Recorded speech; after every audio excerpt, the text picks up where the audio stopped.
Cravitz. If you have not followed his Triple H Horse Racing podcast, you're missing out. It's one of the best podcasts in the country.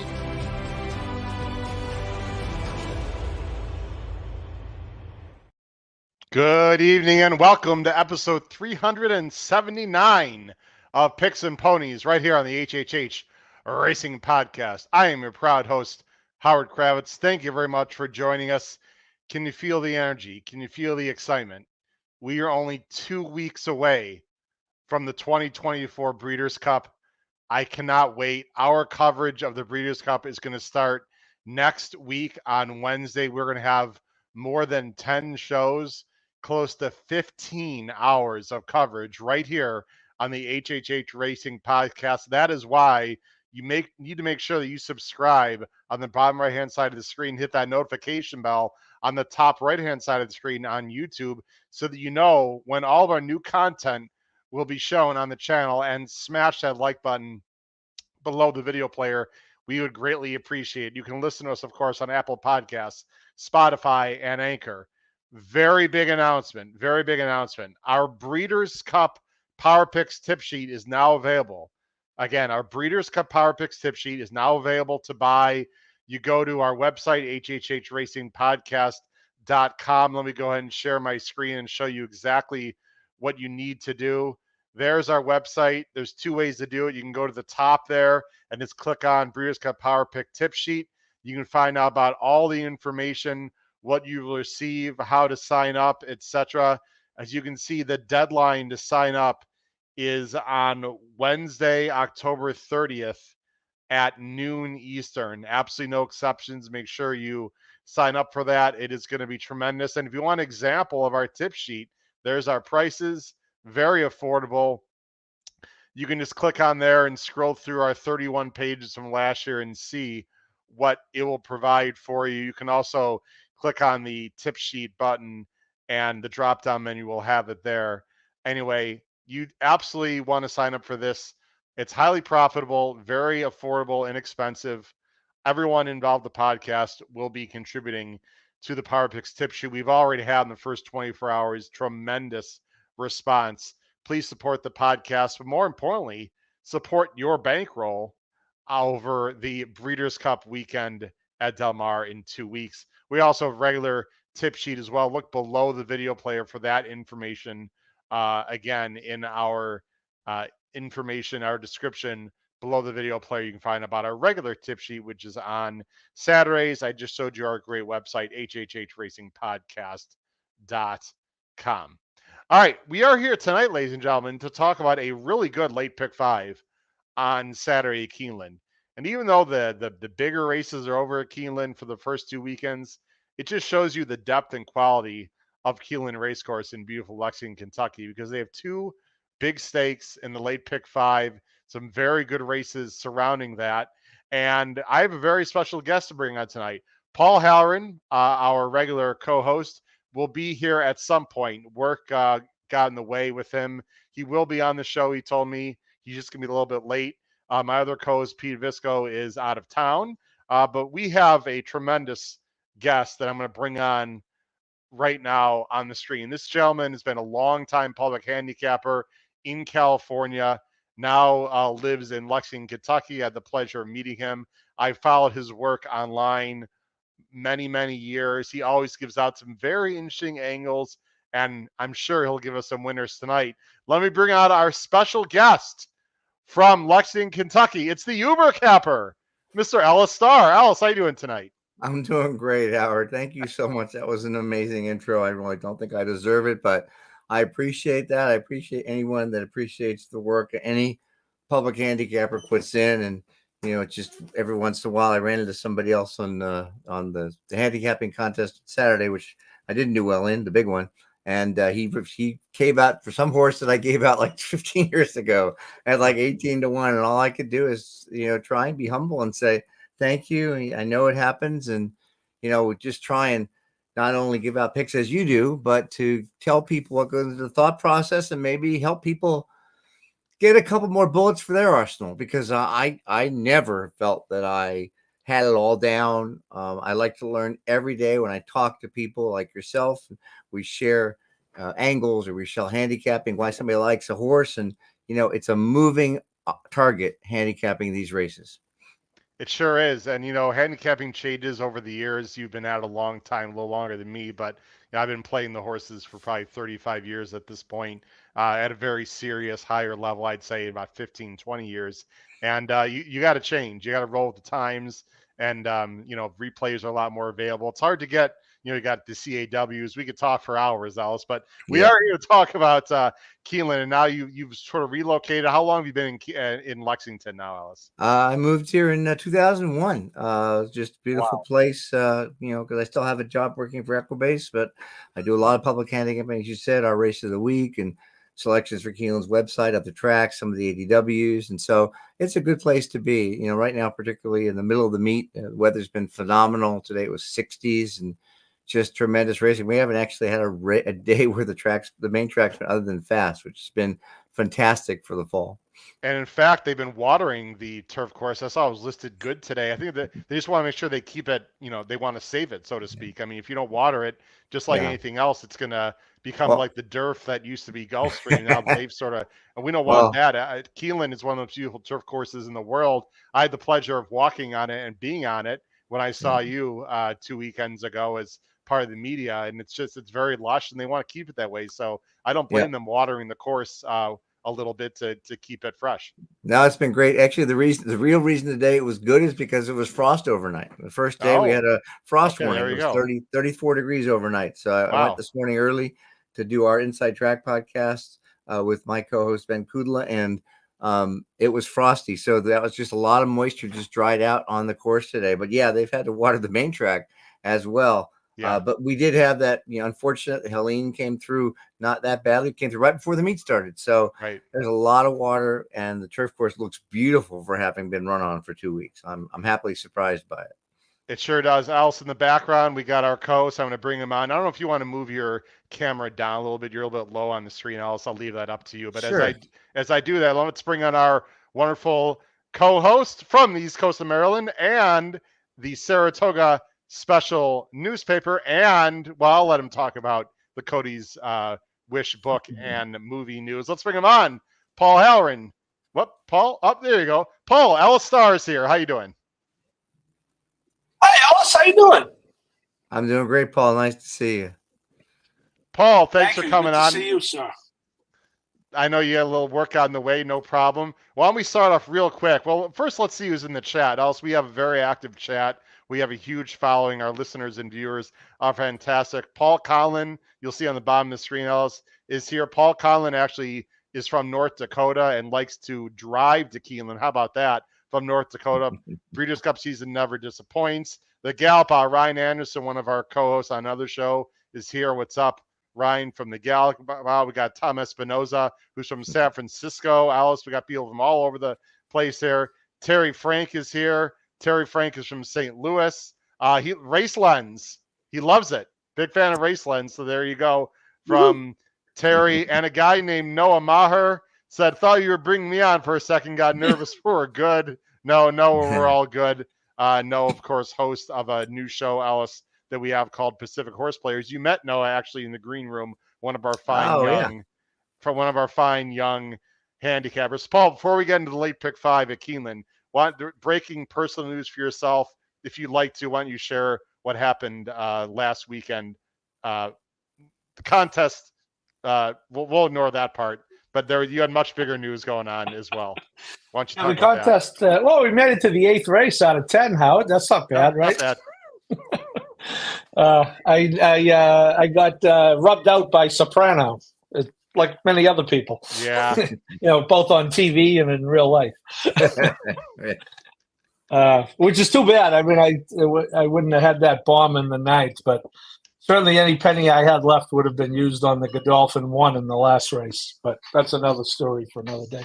Yeah, it was a really great weekend. Got a chance to spend a lot of time with the Dormans. And, last Monday, a press release went out from Jeff Celentano and Warren Ostergaard, kind of going public with, something I've certainly known about for months, but they are making a feature film out of the Cody's Wish story. They are eminently qualified guys. They did a movie on Netflix called The Hill. One of the co-producers was a producer on Miracle. They've been involved with Secretariat, The Rookie. I mean, these guys are really, they're the real deal. And it was great. Everyone was there last week. We got a chance to have dinner a couple of nights. In fact, a few of them I was with all 3 nights, including the fabulous Hill and Dale Gala, where I got to spend some quality time with my beloved Curlin. But I've talked about this a lot. It's no secret. I've been working on a book on this since the beginning of 23 and kind of grinding it out. And a few to several months ago, got connected to the movie guys, and I am officially working with them. They will have access to all of my stuff as they do the movie. I got a chance to meet the screenwriter, a guy named Jake Crane, who, by the way, Howard played D1 basketball at Vanderbilt. Wow. Okay. Jake is a really, really talented young screenwriter. He just wrote a movie called Devotion that I went on and watched the other night about the first black naval aviator. Really good movie. So anyway, I got to spend a lot of time with them, spent a lot of time with the Dormans and my favorite little Kentucky girl, Kylie, who celebrated her birthday on Thursday. And it was a great 4 days, and they're off and running, and I'm trying to get to the finish line on draft 1. Well, Paul, I like I told you in a text, which I would be able to see, but I don't have a phone right now. That's a whole other topic of discussion, and it's crazy how, when I didn't used to care about that 20 years ago. Now I'm completely verklempt, as they'd like to say. But anyway, Right. I digress. I lost my phone, Ellis. No one cares. Anyway, Paul, I'm really happy for you, man. Thank you. We're just really excited about your book and the movie, Ellis, and Paul's been following. We've gotten to know the family very well as Ellis, our podcast, and that's really special. But anyway, well, we really I don't know. appreciate I don't know if you heard the story. And Paul, I didn't get to see you. I was at the contest for a while. And by the way, not Misery Loves Company, but I also went almost all in the 8th. And if Pinup Betty had run second, I would have made it to the 10th. But unfortunately, she finished third. I keyed her in first and second. I did have a few bucks left to bet that 20-1 shot in the second to last. So I had $700 going into last, and again went for a big score and didn't hit it. But there's a very actually interesting story, and Matt just said hi. I was sitting at a table, and a gentleman asked me. He said he'd never asked this before, but he had people coming, the Dorman family, and wondered if I would give my table up.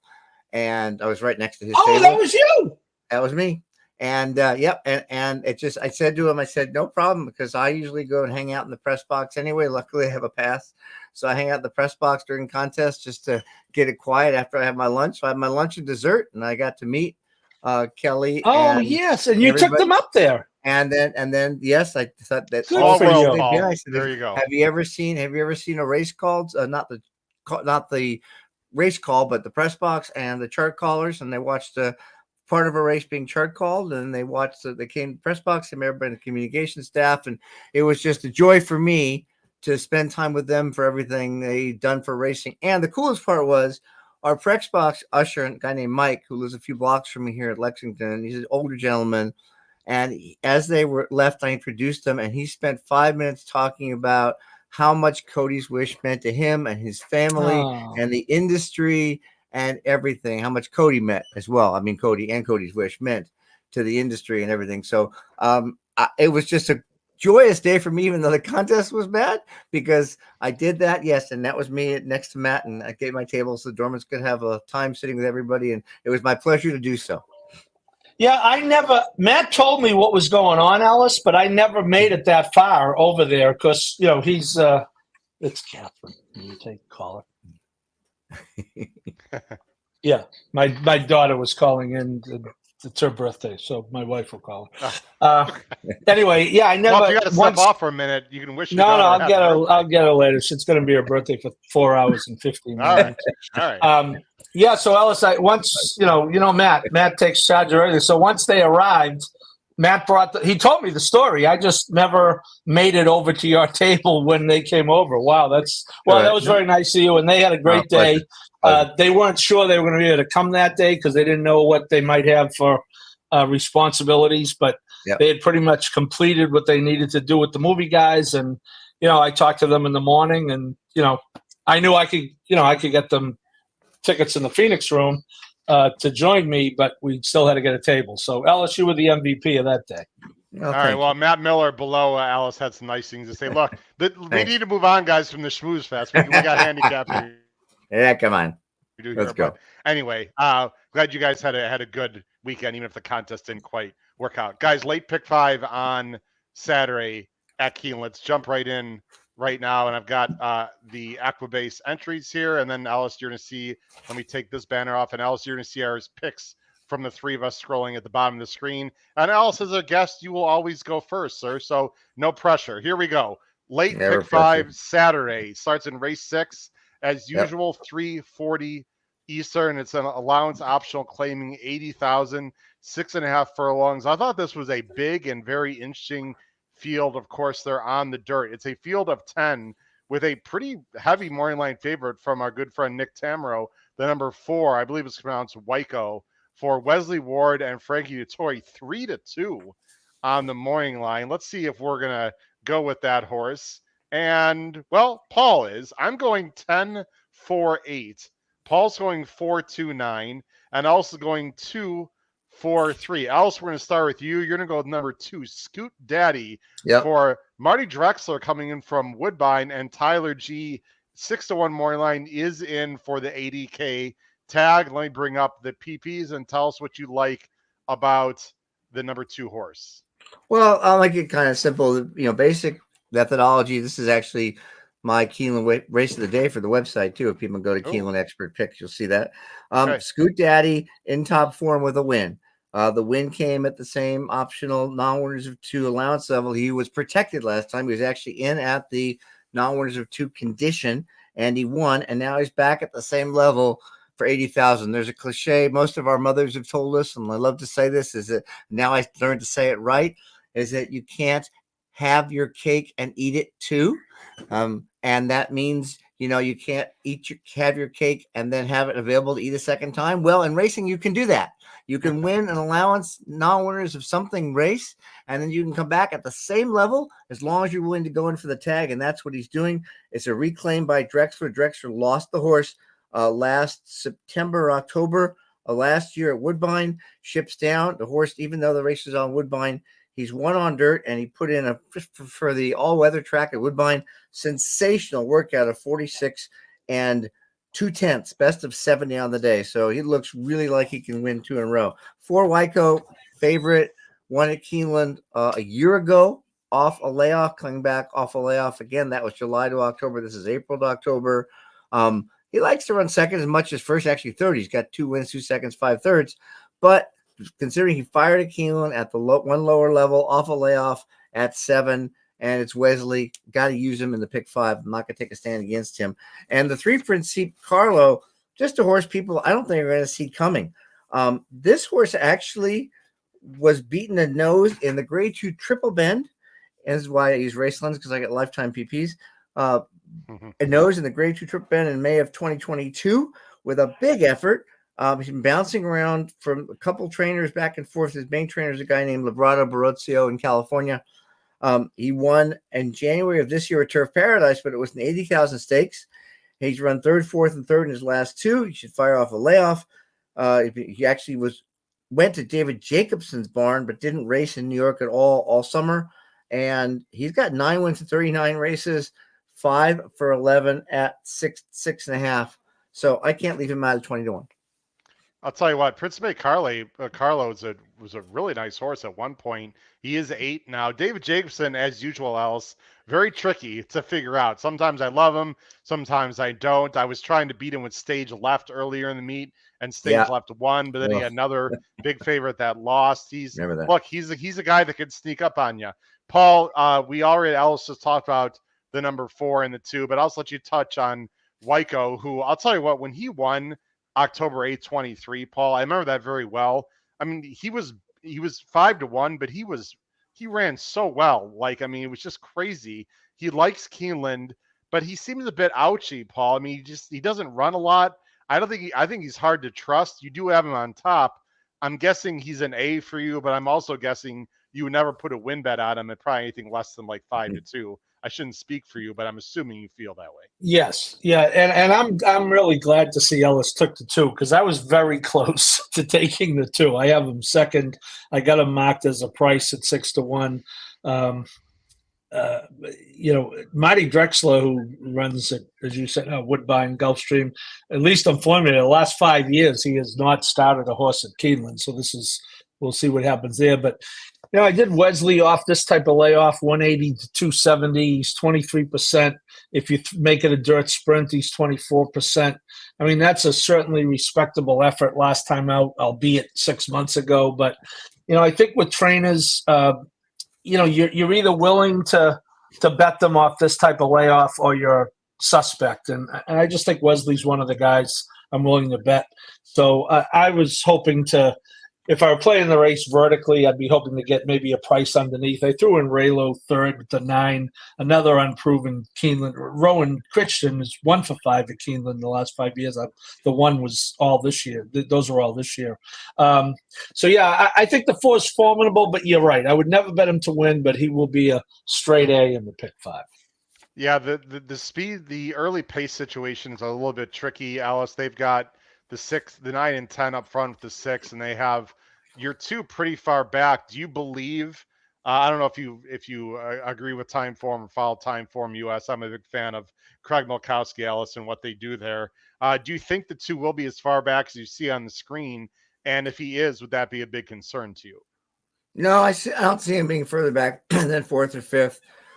They got Gaffaleone, who was red hot, and he's going to be fighting for the riding title down to the wire. That's another big reason I like him. I mean, he was 45-1 at Woodbine on the all-weather at half mile. He was half a length back last time out. So I don't see him that far back as projected. Okay. I see him probably 4th or 5th. Principe Carlo will be up close. I think Payzone's going to go, as you said, and we'll see what happens after that.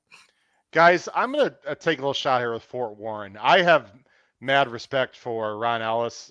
Speaking of Ellis's, I do have respect for Ron Ellis, but it has nothing to do with number 10. I drew a blank there. For Tom Amos is what I meant to say, guys. I don't know how I feel about Tom Amos in general, Ellis. I think somehow he's still underrated, guys. I think he's very good. I got some stats here. Last 5 years, guys, first off the claim, 22% on the win end, 49% in the money. He doesn't use Jose Ortiz very often, but he usually uses jockeys that are not necessarily riding right now at Keeneland. So I actually take that as a positive. Fort Warren was involved in the Woody Stevens, the San Vicente. He's only 4. He obviously did not run well last time at Churchill, but they were absolutely flying early. And if you sort of discount that race, he was running perfectly well at high 80s, low 90s. He's going to have to step up here, but guys, I just don't want to take Wyko on top here. I'm just trying to find someone else. You guys feel the same way. I even looked at the 8. I don't know if you guys considered the 8 at all. 2 Eagles River, who's 15-1 for Chris Hartman. Chris Hartman, guys, last 5 years, turf to dirt, 23% win rate, 57% in the money. And if you look at his dirt form, okay, yeah, it is a little bit slower, but again, he's only 4. He can improve second off the layoff. I just think, guys, this is a wide open race. And I think in general, other than Paul, Alice, we're trying to beat the 4. Would you use the 4, Alice, you've got the 4 second. I'm assuming you use the 4 in like a pick 5 or a horizontal. Would he be an A for you? I don't know if you're an ABC player or not. Yeah, no, I mean, he wouldn't, I would just go 3. I'm going to use all 3. I understand the ABC, but I just all 3 here. Okay. 2, 4, 3. I would use Wyko because I don't want to get beat because I've got some really nice options coming up. Sure. But my A would be Scoot Daddy, just because everything I said about just love the reclaim, love the fact how I was riding, love him coming off a win. Just no knocks on any of the others. But you look at some of these records. 2 Eagles River, nice horse, but 2 wins in 4 seconds. 2 wins in 2 seconds. Now Principe Carlo's got 9 wins in 9 seconds, but he's 20-1, so that makes up for the fact that he may not be a win type. Scoot Daddy's the only one that has a really strong win record of 5 wins and 1 second, 1/3 in 17 races. The rest of these horses are all what you were mentioning 2 Eagles River. I mean, again, nice horse. Not talking you off. Sorry, wouldn't talk you off him, but he's 0 for 5 at the condition, as opposed to a couple horses here that are in for the tag that have already won at the 2X level. So Sure. it's tough to take low odds on some of these. Toodles River, but 15 to 1, I could certainly see him. But I like all three, about equally here. In terms of win bets, Scoot Daddy, I'm taking at 7-2 or more. Okay, it's a fun race, guys, for sure to kick off the early pick 5. Let's go on to the next race, and that is one of the grade stakes. It is the Perryville Grade 3, 7 furlongs, $300,000 for the restricted 3-year-olds. And guys, I gotta tell you, I've seen a bunch of Perryvilles in my days. I put you guys back on screen. This is one of the best Perryvilles I can remember. This is an absolutely loaded Grade 3. I've got to assume some of these are going to go to the Malibu in California, Alice, if things work out. I'm curious to see if that comes to fruition. But as we can all see on the screen here, it's a field of 12. There are 2 also eligibles. Now, if people are not aware, from what I understand, guys, the number 10 Locked, who I was a huge fan of last year and is making his first start of his 3-year-old season, is not, I repeat, not running here in Kentucky. He's cross-centered in New York and will be running in New York, as Paul has that look like, ooh, I didn't know that. But Paul will, he'll be running in a much easier spot in New York.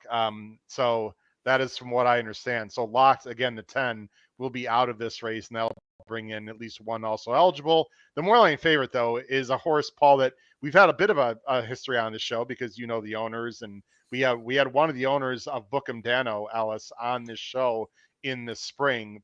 Bookham Dano's the number 5 horse, New Jersey bred, 2 to 1, has been really fantastic this year. Almost beat Forever Young in the Middle East early in the spring, and Forever Young is considered one of the top choices as of now, the Breeders' Cup Classic. Let's go ahead and bring up our picks. I'm going 5, 7, 12. Paul's also going to Bookham Dano 5, 3, 10.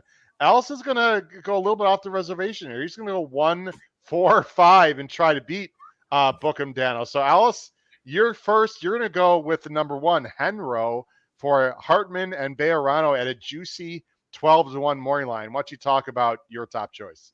Well, we've got a lot of horses coming out of 7 furlong, a good 7 furlong form. And again, when you see an odds disparity, because again, I'm talking about win bets first. This is a race I wrote up for one of the ADWs, which people who follow me on Twitter can find.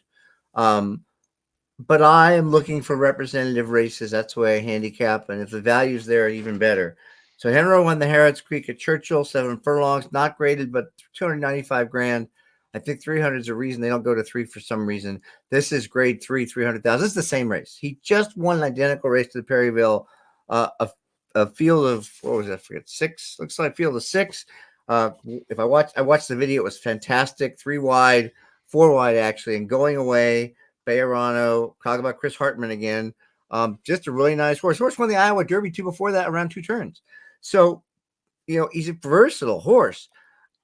He also won at Oaklawn, at Churchill in June, or second in Churchill in June at 6.5, beating 3/4 to Otto the Conqueror. So I look at buyers, but I use the equibase figure because it's a little undervalued. He got a 103 figure for the 3/4 length beat in June and a 101 Harrods Creek. Now I'm comparing that. I always look at the favorite. Of course, you want to determine if the favorite is vulnerable or not.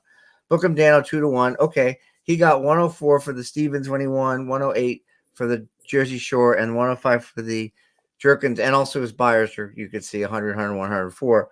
But Henro's last was 97. So assuming Henro moves up off the 97, he's right there. And 12 to 1 is just impossible to toss up for a horse that's coming out of a 7 furlong stakes race that I think is identical to this race. So that's why he's my top pick. Paul, I'm sorry to interrupt you, Alice. The numbers that you were throwing out initially, those are Equibase numbers, correct? Just the I mean Equibase figures, and I mentioned the buyers too because I look at them both. Right. And Henro is, I don't know if you look at time form numbers, Henro is definitely a little bit slower on the time form. They've got Bookham Dano in the high mid 120s, and they've got Henro 114. Again, people at home, you can look, there's a lot of different speed figs to look at. You can make your decision, but I think it's fair to say that there's still upside with Henro, correct, Alice? Yeah, no, he's a 3-year-old and all 3-year-olds. But I mean, just the fact that last race was his first without Lasix. He performed fantastic. Of course, no Lasix in this race.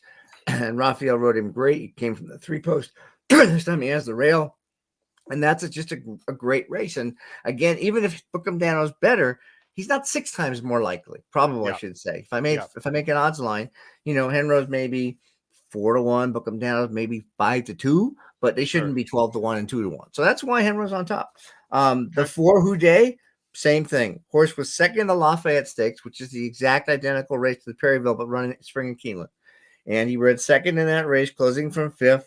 96 Equibase figure, 87 buyer, a little low, but a very good race. Then they said, okay, let's try longer races. Pat Day Mile, 4th. The Matt wins 2nd. They stuck it up in the Ellis Park Derby, which is almost a 2-turn race. You know, it's that weird, almost 2-turn race. Yeah. And then he cuts back to 6.5. Now, I don't care that it's Belterra because Tom Drury starts a lot of horses at Belterra. For those that don't know, Tom Drury is a really good trainer. He trains for just a few stables, Claiborne, I believe, Maccabee, etc. 18% wins year in, year out. He's had a lot of good stakes horses over the years. And that last race, again, visually was the same race as Henro. It was a stalking trip, a little wide, and he won by a neck. Now, no knock on John McKee, who was a really good jockey a long time ago, but he gets Brian Hernandez back, who rode him in the 3 before that. I prefer Brian at Keeneland. For Drury, he's almost 20%. And it's just really good. By the way, it's very interesting. Again, looking at pedigree, even though horse has a lot of races, I don't care as much. But Houdet is a half brother to horse named Everett Song, who won the 2021 Harrods Creek, a full brother. And How about of course, that? Henro won the Harrods Creek this year, so that's a 7 furlong winner. It's just interesting comment on him. So I think again, 8-1's high. Everything's good about this horse. And I was between Book'em Down and Knightsbridge, and you asked for 3 picks. I probably will use 4, maybe not in the pick 5, but definitely in the pick 4s and pick 3s. I will use Knightsbridge. But this is a horse that ran November. He won Lights Out last November, off 4 months. Now he's off 7 months. Yeah, he's a good horse. Yeah, he's a half the Speaker's Corner who won the Carter. So that, and I don't need to talk about Book'em Down much. Again, 6 wins, 2 seconds, and a third. But let me just say, Houdet has 5 wins, 2 seconds, and a third. So the only difference between the 2 horses in terms of their record is 1 win, and Book'em Down being a little faster. So I'm going to use 1, 4, 3 in the pick 5. I'm definitely going to make it win bet. I'll probably Dutch the win bet on Henro and Houdet. I'll probably bet on both to win because I don't think Book'em Down was a standout. Okay. Look, we appreciate your analysis, and we love, open minds and, trying to beat favorites. It's something that I try to do quite a bit. Ellis, Paul, you and I are going to chalk out here. I just think, I'm not going to talk too long. I just think he completely classes over this field. I mean, I do find it a little bit interesting that they're running here. I guess they didn't have a lot of choices. If you're not going to the Breeders' Cup, I mean, where are you going to go with Book'em Down at this time of year, Paul?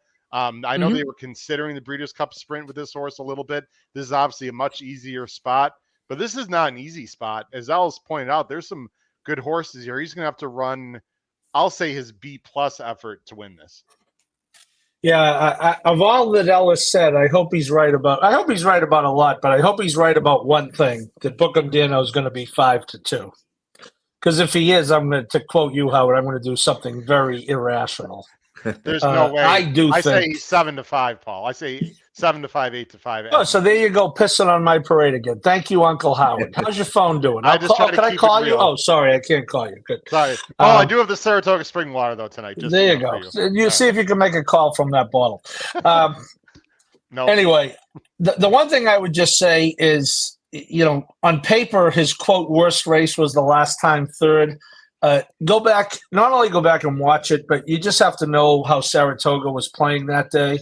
And for whatever reason, the rail was really not the place to be. And Castellano picked up the mount because Irad was out of town, I believe.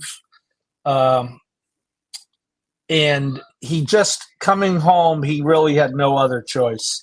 If you just watch it in the stretch, he's going to just dive to the inside. He's going to go to the inside. He is in the. He's in right the here in this like bluish. Right here. He's about now. You'll see him dive. Right. Yeah. Now right here. Yeah, it's right here. Yeah, he dove down to the rail, and right now it looks like he may win.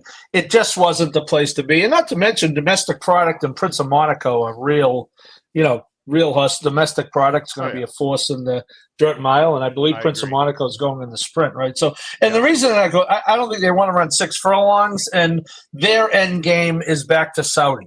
I was kind of laughing because it broke on a week after it broke on Twitter that he was going to this race.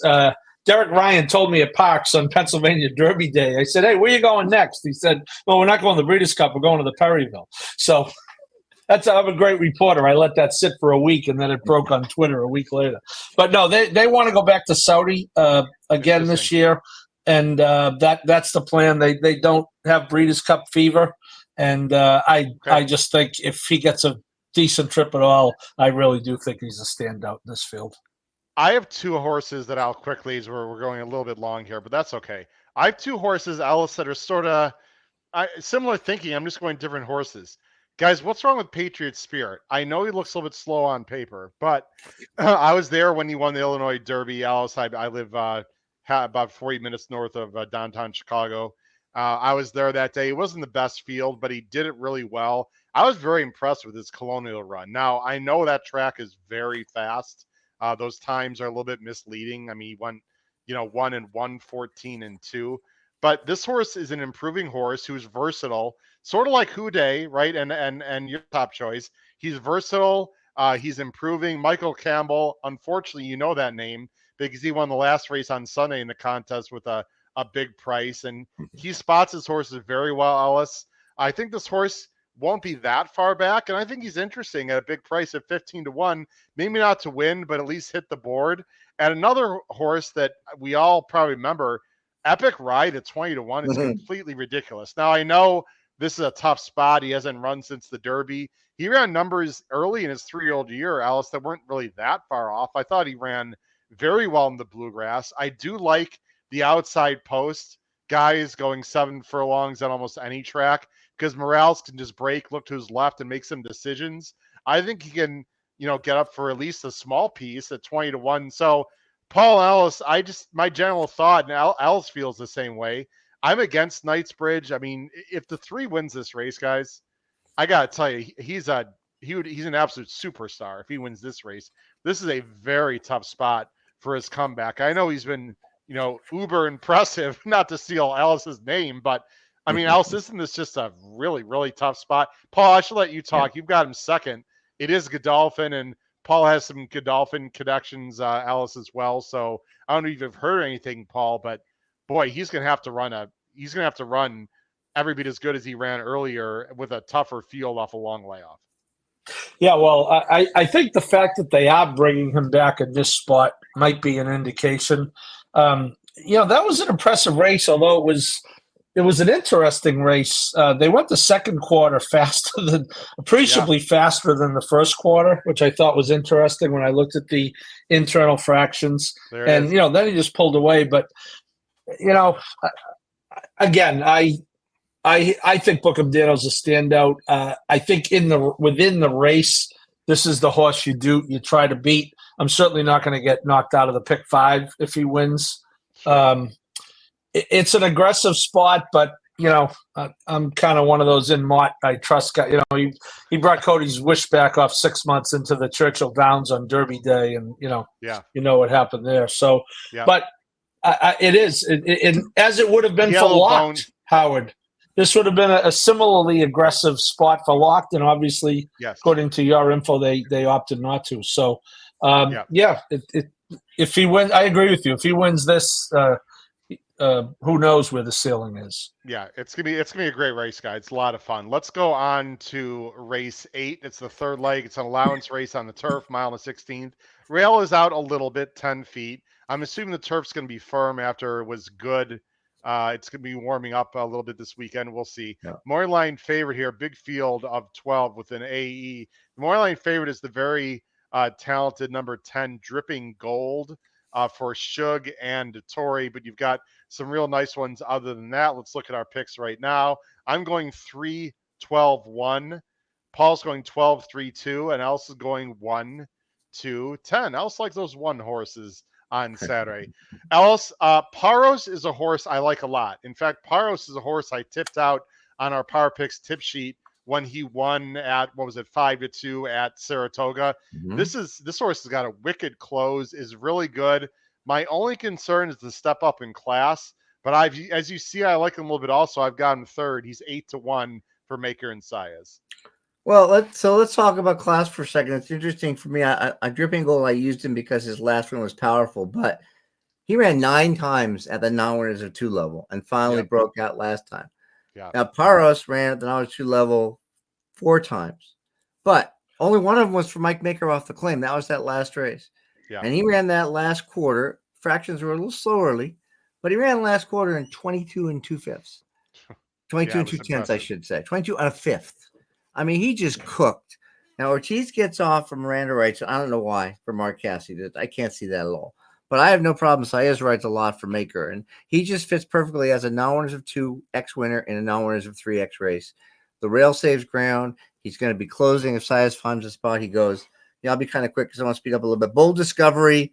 I will only say that Keeneland, more than any other track I'm aware of, I didn't do all my stats though, is a track where any foreign horse running in the U.S. on first-time Lasix is nearly an automatic bet, especially if it's got to be allowance. Can't be stakes, of course. You can't run allowance race. Sometimes maiden, but allowance race, because when their last races look like this horse's 10th, 6th, and 14th, before that, a win, and you see he's getting Lasix, the winning race, the best race is the way I look at. I was lucky enough just to say today,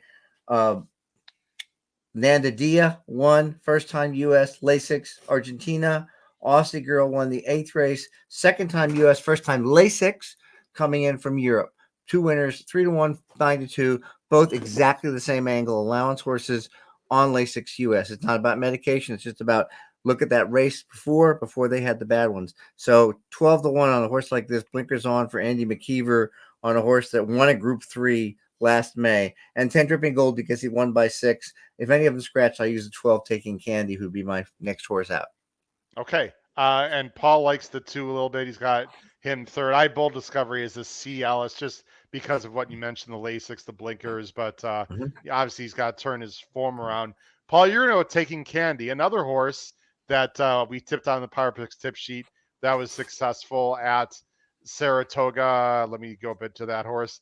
2 starts back, certainly ran very well in the Bernard Baruch against Running B. I know he's got the 12-hole, Paul, and I've got him second. I just don't see a lot of early speed here, and I see no reason why Jose can't break and just get him over to a comfortable spot. Yeah, I was really torn between him and the 3, Howard. I was almost down to coin flipping, but I didn't have a coin, so I had to just pick one of them. On the one, he did run, I think, very well last time. Although the 5 horses there have been 5 horses to come out of that race that have had a next race buyer of the same or lower, which is not necessarily positive, and not huge drops either. You could see it 93 to 89, 91 to 85, but it is a number. I mean, I was talking to someone at Keeneland last weekend. I forget who it was. Put me in the camp of someday you're going to go to the Fasig-Tipton Sales Pavilion at Saratoga and see Cherie DeVoe inducted into the Hall of Fame. I really think she's going to be that good. So I have no issue. Jose rides very well for her. As you say, it's not ideal, but to your point, it becomes a little less ominous thinking he can break and get over, right? Which I think he can. But I think the 3's formidable. I'm glad Ellis talked about the 2. I don't know about you, Ellis, but I don't see any way that 12-1 morning line holds on a Euro coming off group races.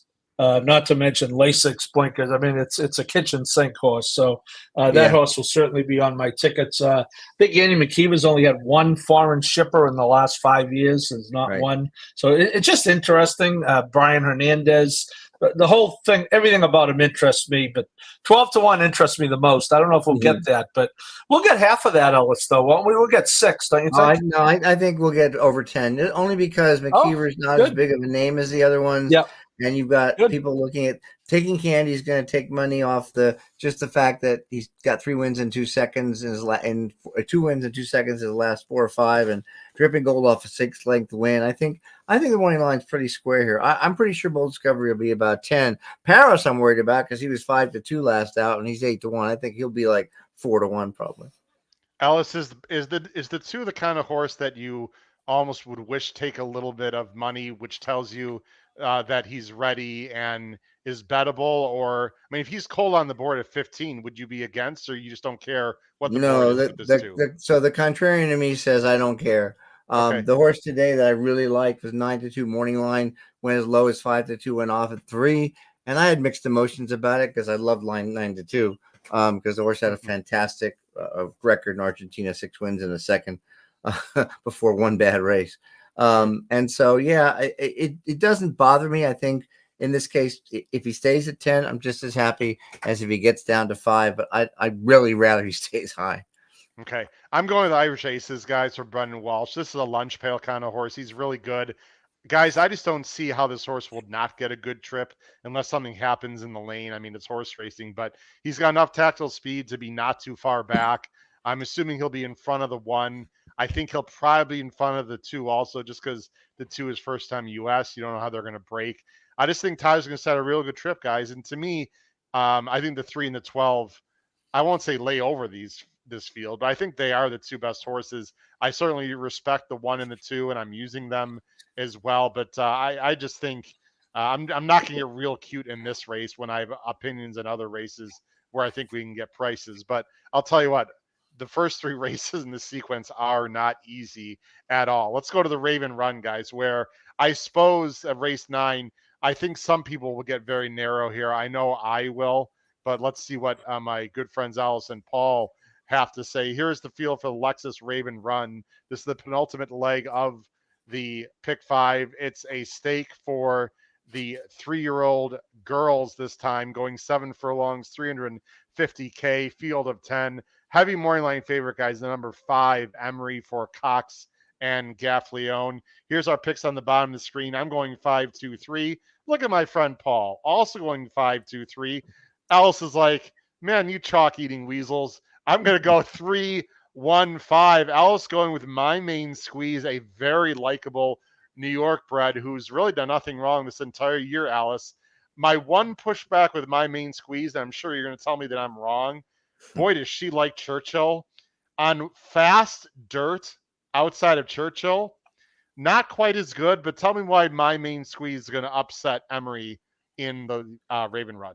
Usually the public waits to recency, as you know. So you got a horse coming off a 5-length win in a grade 3 at 7 furlongs at 3-2, and you'd expect to see the horse 9-5 today and maybe get bet down. But instead, 4-1 morning line is probably right because Emery's in the race, and Emery is a buzz horse coming out of the test, and Emery beat My Main Squeeze when they faced each other. But that race at Churchill on the Dogwood was just phenomenal. It was powerful. And she's 6 for 9 at 1 turn. Now, I left out the Charlestown Oaks because that's 2 turns, but she did run second in that race. Yeah. But she's 6 for 9. Just because Emery beat her once, she was 9-2 that day, and Emery was 4-1. The public had both the same. Why should Emery be 3-2, 7-5 here versus 4-1? So I has picks over Twirling Queen, who he's ridden in 4 straight.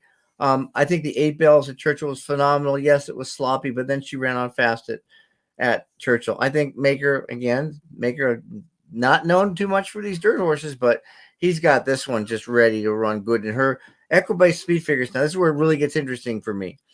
Her Equibase speed figure from the 8 bells is 100. You can see there's a buyer of 88. Her Equibase speed figure from the dog was a 96, a buyer of 91. Switch over to Emery. Look at it real quick. Emery had an 86, the exact same, actually 2 points lower when she won the Leslie's Lady at 7 furlongs at Churchill. It was June 9th, so it was basically a month after My Main Squeeze won the 8 bells. And then she got a 95 and a 93. I don't think she's anywhere that much faster with her best races than My Main Squeeze. And I mean, if I was ever to single in the sequence, especially pick 4s, pick 3s, I might play one ticket that's a single with My Main Squeeze.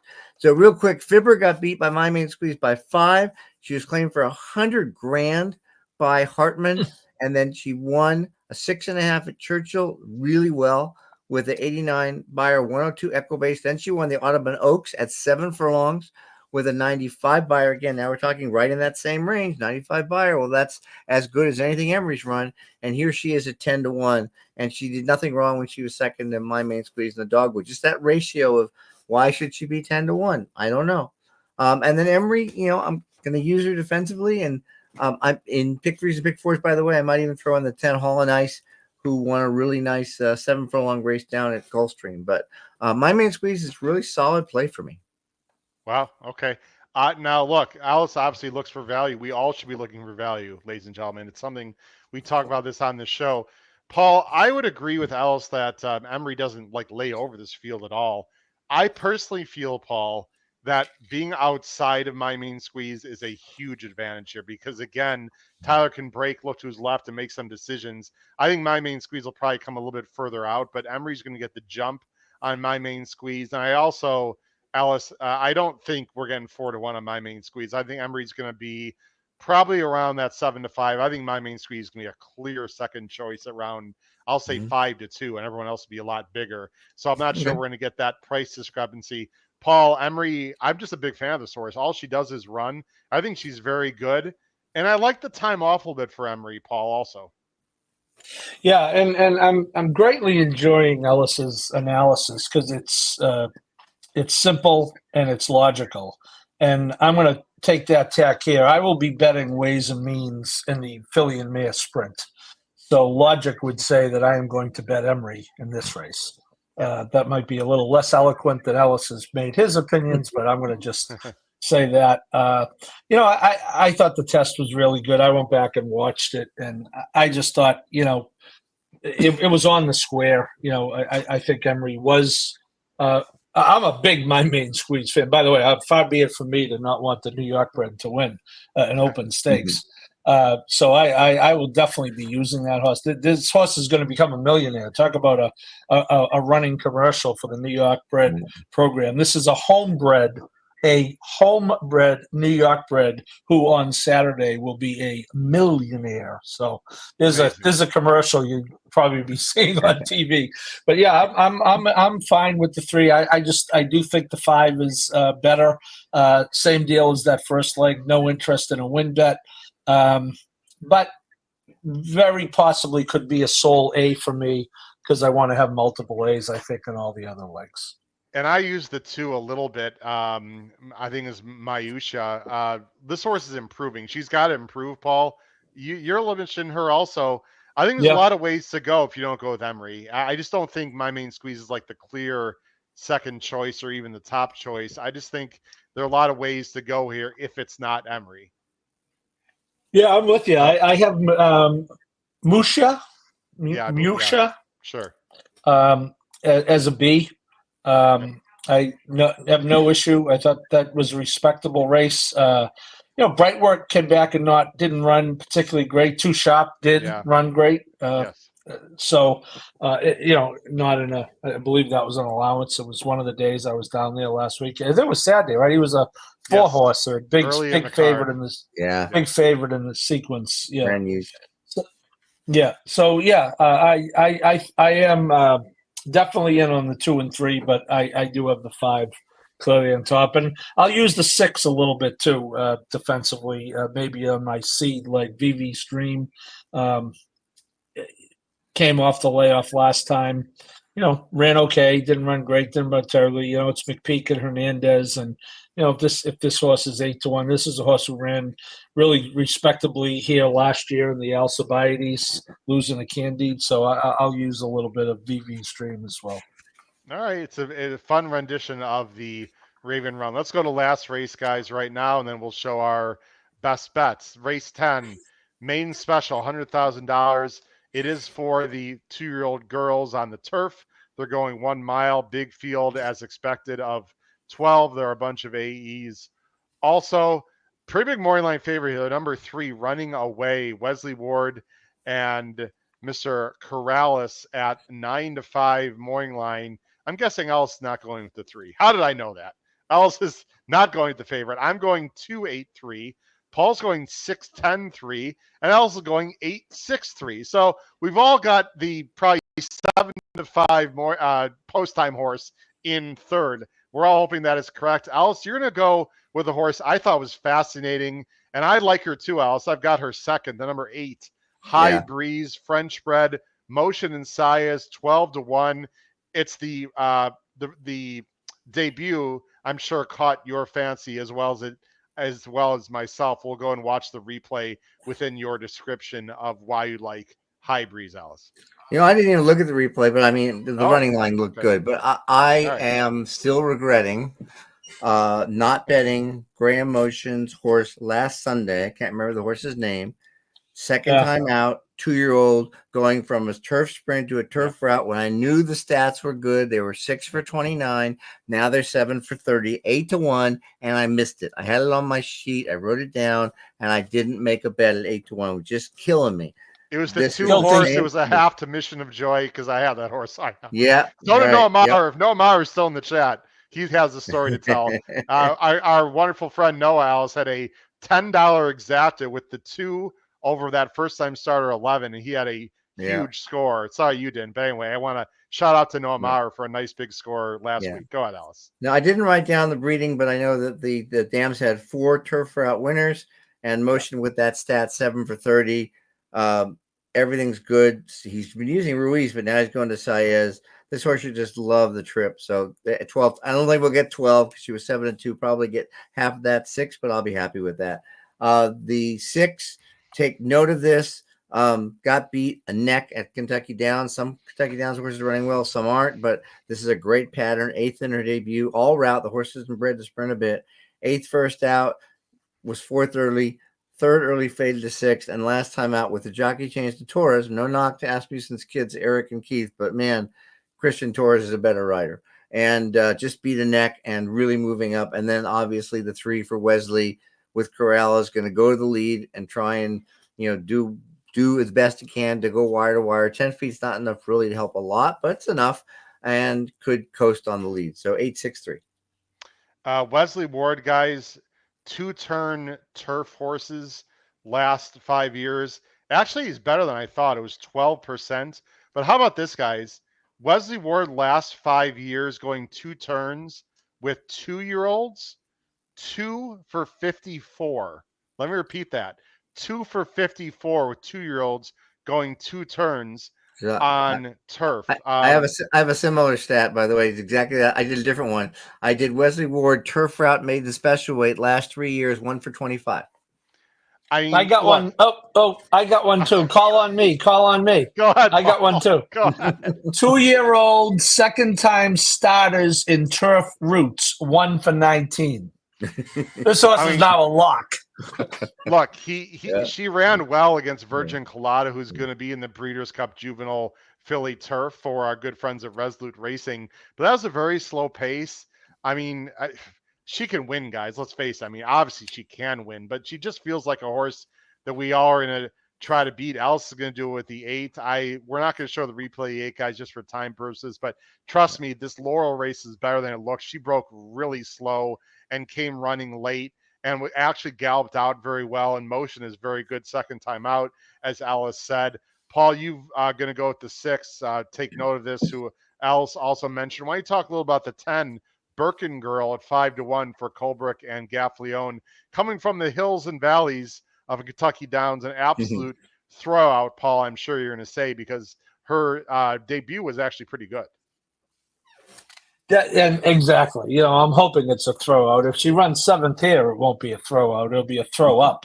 But anyway, I thought the debut was good. Looked like clearly she wanted more ground. She got the more ground. They may not have told her that the ground was going to be uphill, so she might not have liked that. Who knows? So yeah, I thought that. I just think that's right about, I think, a fair price, right in that 5-1 range. You get Tyler, which doesn't hurt. Ben Colbrook, I got no issues with Ben. Ben's a good trainer. I mean, he's small sample size, 2-year-old maidens in turf routes, 1 for 11 in the last 5 years, so that's not great. But again, a small sample size, obviously bred for turf by Turlin Candy out of a Blame mare. So yeah, Birkin is a straight B for me, Howard. Okay. Guys, I'd like to see what kind of money Judith takes, the number 2. It's 10-1 morning line. This is a first-time starter. I realize we're going to have to pay the IRAD tax. This horse got some breeding, though. Jonathan Thomas, an excellent trainer. Maybe not great first out. How about the dam? Do you guys remember this dam? Informed Decision. It was a complete monster poly sprinter. Now, the Sibs Be Here was obviously a very nice horse. Versed, not quite as good.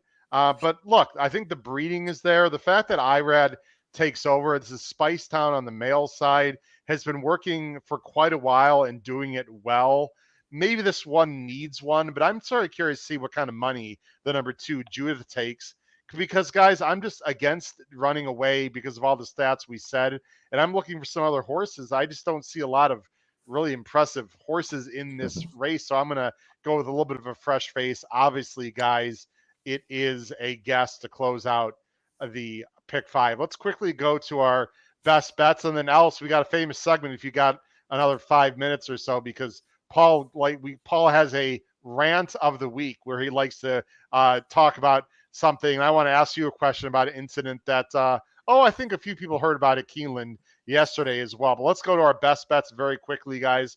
Paul, you're going to go, here it is. You're going to go to race 9. You're going to play a double 5 with, now the 2 is in parentheses. You'll have to explain that. At least it was on the email. You had 5 with the maybe 2 and then 312. Yeah, well, it would just be different amounts, right? The 2's a price. That's that euro that Ellis and I were talking about, I believe. So I would play the 3 and 12 for a higher denomination, but I would want to have that. I would want to have that euro on my ticket. So that's the 5 is Emery there, correct? That is incorrect, Professor Kravitz. It's Bookham Dano. Oh, my bad. That is that right? Okay, that's Bookham Dano. I hope so. No, I don't think so, Paul. No, I think race 9 is Emery, right? Yeah, so I gave you the wrong. Did I give you race 9? That's what you said in the email. But did you mean to go race 7 there? Maybe you did. Yes, of you course. Did actually. Yeah, I want. That's what happened. Okay. Yeah, I think I'll check the email Right. again. But I'm pretty sure you said race 9. I could be wrong. Yeah. Anyway, I might have assumed Bookham Dano was in the 9th, the second to last race. No worries. I don't even. You know what happens? You assume we make an ass of you. And me. Paul's going to, race 7 is that double, everyone. So that is going to be Bookham Dano into the 2, 3, and 12. Alice is also going to go with some doubles. He's going to use race 8 and double. Alice, I'll let you explain this briefly. He's playing 2 different doubles for value purposes. He's going to, in race 8, one of his tickets is going to single the 1 with the 1, 3, 5, 10 in race 9. Right. He's going to come back with a different double, a larger double. Actually, the dollar is the same, but it's different horses. He's going to use 1, 2, 3, 10, 12 in race 8, and then single the 3 in race 9, which is my main squeeze. So talk a little bit about this bet. So it's just a value play trying to get Paros and my main squeeze. We hit it twice. Sure. Paros being 8-1, my main squeeze being at least 4-1 morning line. So there's value on both. Neither is the chalks. So we take Paros with the 4 contenders, my main squeeze, Fibber, Hall and Ice, and Emery in the 9th. Come back and play Paros, Bold Discovery, Dripping Gold, Taking Candy, Irish Ace, going a little deeper the doubles than we talked about in pick 5, and my main squeeze the 9th. So a way to hit it, and if Paros and my main squeeze win, we hit it twice. Now be 25-1. I'd say double. That's gonna be spicy if that comes in. I think that'll pay real well for you, Alice. My best bet here is in race 6. I have race. No, I don't think that's right. I don't think it's race 6. I don't know what I'm doing, guys. Okay. I'll have to go back and look. But I've got an exacta 9 over 3, 5, 10, and that could be just completely jacked up. So I apologize, everyone. I'm trying to figure out what I did here. Okay, I'm just going to take it off the screen because I don't know. Oh, I know what I did. That was last week, Paul. Hello. Maybe I should go up to there. Hold on. Let me take off the boy. I'm all over the place, guys. Hold on a second. I got it. I was last week. There we go. Race 7. I'm going to the Perryville. I'm going to use that Patriot Spear a little bit, guys. I think he's really interesting at 15-1. I'm going to go a smaller exacta 7 with 3, 5, 12. And then I'm going to play a bigger exactas 3, 5, 12 with 7. So I'm going to play Patriot Spirit, guys, in the Perryville, the 7, the Michael Campbell horse, who I think is versatile and improving underneath. All right. Let's see here. Alice, okay, Alice got like 2 minutes. I'll tell you what, Alice. I'll get you off the air here. Why don't you just take 2 minutes to talk about the Luan Machado incident? It's been a big topic of conversation. I'll let you go. I don't know if any of you guys can confirm. I saw about an hour and a half ago, 3 days and a $2,500 fine is what I saw. I can't confirm that, but that is what I saw on X from a pretty reliable source. Whether that's true or not, Ellis, just your general quick thoughts, and then we'll let you go. No, I'll start with the end. I posted links. People, just some trying to really fact check a lot of comments, which I try and stay factual on my social media account on X. Fact check and say it'll be posted to the Kentucky. It's called the Kentucky Horse Racing Gaming Corporation now. On their website, I happened to be next door to the stewards. I walked in and said, "When do you think they'll?" I didn't ask anything about it. When do you think you'll have it? They said maybe a few days. If it maybe come out soon. Expected a suspension. Expected a fine. I've been watching races for 50 years. I've seen it before. I'll see it again. Laurel, Oaklawn have 2 finish lines. Keeneland has 2 finish lines. I'm not going to diss the other tracks. Keeneland puts up that red bullet, they call it, which looks like a red stop sign. If the race stops at the 16th pole, it stops. If the race goes to the 8th, to the regular finish line, whether it's a sprint or a route, the sign is down. Watching the race, I was watching it in our room with the chart callers, and as soon as they finished the 8th pole call, I said, he stopped riding, and I saw him look at the mirror and stand up. He didn't put 2 and 2 together. It was the mirror and the red pole. Brain fart. I mean, and I've heard he's a really good kid. A friend of mine's a friend of his agent. It's horrible. I will only say the one thing I said on social media yesterday. For anybody that thinks that race is fixed, you really don't need to bet racing, because there's no way a jockey like this guy who's in the second best year of his career, he's got 10 more years to go. He's winning 100 races a year. His purse earnings are in the 5 to 7 million range. That's all purses, but his horses are earning about $1 million a year. That's $100,000 plus 1,000 mounts at $125 in Kentucky. Okay. He's making $250,000 a year, and he's going to make more as the years go on. He's had 2 best years of his life. Okay. No one's going to sacrifice that for a payday for even $500,000 to be banned for life. Okay. Just think about it. I'm trying, that's my rant for a second here. Sorry, Paul.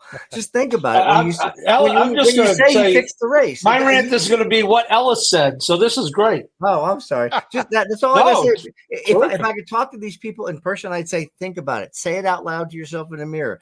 Does it really make sense that he's going to fix a race? I don't care if he's paid off in 20s in the Swiss account or Bitcoin. Guy's not going to jeopardize a 20-year career that he's going to make millions and millions for one race. He's not going to do it. And it was just a mistake. We've seen it before. Shoemaker did it. It happened a lot. Pat Day's done it. I mean, it happens. And as far as the penalty, I figured it'd be 3 to 5 days. You're not going to give a guy 30 days for that, because it's not the same as putting a jockey over the rail or endangering a horse. So that's it. Yeah, I agree with you. It's not for me to say what should happen. I like Ed DeRosa, guys. I think he's a really good guy and he knows horse racing, but he put out there an XCJ like a year suspension. That's completely insane. I mean, it's just so look, people have the right to their opinion, Ellis. And I'll tell you what, you gave some great opinions on the show tonight. I know you got to go. We really appreciate it. Ellis, we'd love to have you back on. Hope you enjoyed coming on the HHH Racing Podcast, and good luck to you on Saturday, my friend. Thank you very much. It's been a real pleasure. All right. Take care, Thanks, Ellis. Thanks a lot. All right. Bye-bye. All right, Ellis Starr, Paul, what a great guy. I'll tell you what, he's got a lot of creative opinions on Saturday. So if you agree with Ellis, you're absolutely going to get paid. I love it. I love did you actually have your own rant, or did you just? Well, I just like to pick up on a few other things, and he said it eloquently. And I was watching it live, and if you were watching it live, you saw exactly what happened. You just, I said, this kid just stopped riding. And then you think, well, why would he do that? And it dawns on you, let's just, again, this is not to defend it, but these are facts. Keeneland on the dirt runs way more mile and a 16th races than they do mile and an 8th. The mile and a 16th races stop at the first finish line. I don't think the quote fixing the race. I think Ellis gave it more time than it even warrants. I mean, his horse was 13-1, and he's supposed to know that. Oh, I'm going to let this 26-1 shot or whatever he was, 20-1 shot win behind me. How exactly do we know the 20-1 shot's going to be in that position? Or so all the jockeys. So that's just nonsense. And I'm glad I'm glad you brought up Ed. I like Ed myself. And look, might I feel differently if I were holding the pick 6 ticket worth $37,000 on the horse? Yeah, I might. I might be a little more pissed off. But I just think, again, this brings out the worst in HRT, as we call it, horse racing Twitter. I didn't know, Howard, what it was, but I think that's just about right. And the one thing that Ellis didn't mention, of all the reasons why Juan Machado wouldn't screw around and all those financial reasons, folks, he rides next, okay? Who is going to keep running next year if the owner has his way, okay? And even, he can win. Every time he wins one of those $200,000 races, that's another 12 grand in Luan's pocket. So, I was hoping that a suspension did not come out that would have affected the Breeders' Cup. As we should talk about that. They are going to cross-enter, I believe, next in the Classic, 1.25 miles on dirt, and in the Turf, 1.5 miles on the grass. 1.5 miles. Obviously, they're between a rock and a hard place. They would like 1.5 miles on dirt. If it were me, Howard, I don't know what you think. I'm digressing here, but that's what we do so well. I would go to the Classic. I think with the Euro monsters coming over, we know he can run on turf, but do you really want to? I don't care what the race distance is. Do you really want to take them on? So, but anyway, Machado, I can attest, is a great kid. I talked to him after the Greenwood Cup last year at Parks for the first time. I talked to him the race at Saratoga he won this year. I talked to him after that race. And look, it's if you had the horse, if you own the horse, if you train the horse, yes, it's a bad mistake. But that's what it is. It is a mistake. This is Howard. This is from an @H Kravitz guy early in the day, Paul. Do you want to read it for our audio listeners? This is what I posted earlier today. Just coincidentally, bring up next. Go ahead, Paul. You can read and we Howard and I don't talk about this stuff. But for the record, I don't think Next has a very good chance to win either race. But based on the purse and fields, I believe he should go to the Classic. I see no reason why he couldn't sit off the pace, finish strongly in the lane, and pick up a piece, 4th or 5th. I just think, again, I think the Classic obviously is going to be a very difficult race, but I think the turf, you do have to compound the fact that the horse has not run on turf in a long, long time. When he ran on it, he looked okay. He looked, he was fine. He was good. You might say he was good, but do you want to take on, again, pick a Euro, pick a Japanese horse. Are you ready to take them on? He's going to run well on dirt. Now, the race might not be run to his liking, where he can just lope along. But I'll tell you what, he's a cool horse. The owner's a great guy. Doug Collins is a great guy. I have no, I have no problems with him. I mean, if he wants to run second in City of Troy, that would be fine with me. That's not an issue. Yeah. It's going to be so. Yeah, back to the original premise is, again, I know when money's involved, it gets. But I honestly, I would get much less worked up over this than I would over a ridiculous steward's decision that took a horse down that shouldn't have been taken down, right? I mean, that's I agree. Something this is. I mean, it's a mental mistake. It happens. Look, I mean, it was at a horrible time in a weird way because it was the last race. Just for clarification, Paul, by the way, since I know you're a journalist, I just want to mention, and I look it up, and I'm going off on memory. I believe the Machado horse was around 9-1. The winner, by the way, James Graham breaks an 0 for 85 streak at Keeneland at 13-1, and the pick six. 13, okay. The pick six, just for the record, would have paid 19,000, Paul. Instead, it carried over to today. Just for okay, it does. All right. Oh, well, then whoever got screwed out of it feels better. He only lost 19, not the 37 that I. Paul, well, that was interesting, Howard. I was just going to say that was one of the 3 or 4 horses that made it carry. The horse that came and got him. I believe it was. Yes, it wasn't. It was not very many horses that would have carried the pick six. Just to end here, Paul, we appreciate hundreds of people watching. Once again, we can't thank everyone enough. Paul, you and myself and the rest of the crew is to be working very hard in the next 2 weeks to bring as much coverage as we can to everyone, and I'm sure everyone's going to appreciate that, including possibly, and you don't have to comment on this, Paul, possibly we're trying to get Aiden O'Brien again on for a... We are. Yeah, I'm just waiting to hear back.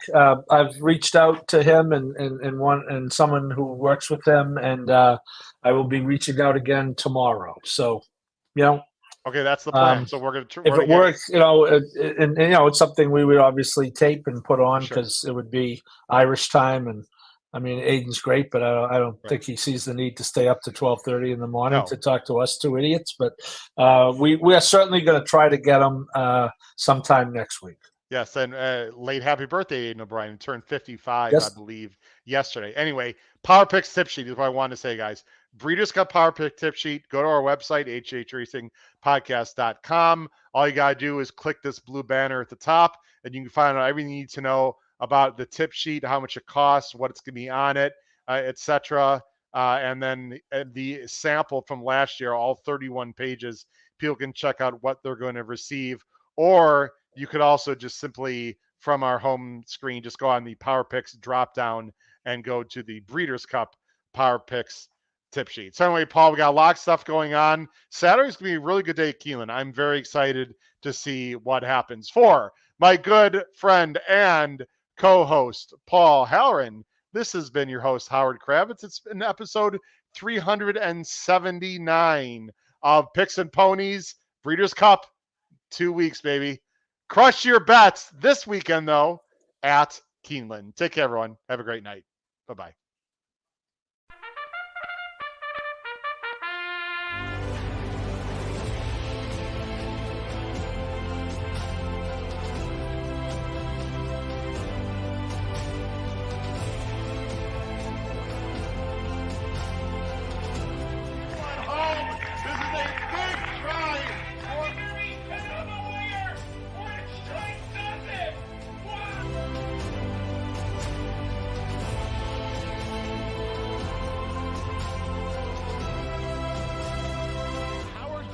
If you have not followed his Triple H Horse Racing podcast, you're missing out. It's one of the best podcasts in the country.